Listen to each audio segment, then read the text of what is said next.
You ask Tiger to solve. This deals with linear equations with one unknown. The final result is x equals -28.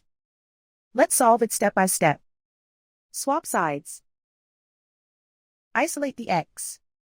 Multiply both sides by inverse fraction 7 over -6. Move the negative sign from the denominator to the numerator. Group like terms. Multiply the coefficients. Simplify the arithmetic.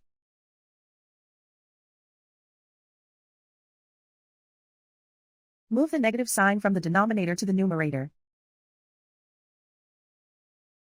Multiply the fractions. Simplify the arithmetic.